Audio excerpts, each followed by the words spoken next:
நெல்லை மாவட்டம் Vadakkankulam SKV matric பள்ளி விளையாட்டு விழா வெகு விமரிசையாக நடைபெற்றது. நெல்லை மாவட்டம் வடக்கன்குளம் எஸ்கேவி மெட்ரிகுலேஷன் மேல்நிலைப் பள்ளியில் வருடாந்திர விளையாட்டு தின விழா சிறப்பாக நடைபெற்றது.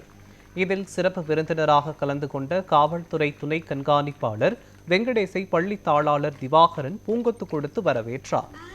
அதனைத் தொடர்ந்து டிஎஸ்பி வெங்கடேஷ் பள்ளியின் விளையாட்டு விழா கொடியினை ஏற்றி வைத்தார். இதில் மத்திய பிரதேசத்தில் நடைபெற்ற தேசிய அளவிலான பள்ளி விளையாட்டுப் போட்டியில் தங்கப்பதக்கம் வென்று சாதனை படைத்த மாணவர் லோகேஷ் ஒலிம்பிக் சுடரை ஏற்றி வைத்தார். விழாவின் ஒரு பகுதியாக மாணவர்களின் கலை நிகழ்ச்சிகள் மற்றும் விளையாட்டு சாகசங்கள் நடைபெற்றன. விழாவில் பேசிய டிஎஸ்பி வெங்கடேஷ், மாணவர்கள் பாடப்புத்தக கல்வியில் கவனம் செலுத்துவதோடு உடல் நலத்தையும் பேணி காக்க வேண்டும் என்று அறிவுறுத்தினார். விழாவில் எஸ்கேவி பள்ளியின் தாளாளர் திவாகரன், செல்வி திவாகரன், முன்னாள் ராணுவ வீரர் குமரேசன், பள்ளி முதல்வர் சுடலை ஆண்டி, ஆசிரியர்கள், மாணவ மாணவிகள் மற்றும் பெற்றோர்கள் கலந்து கொண்டனர்.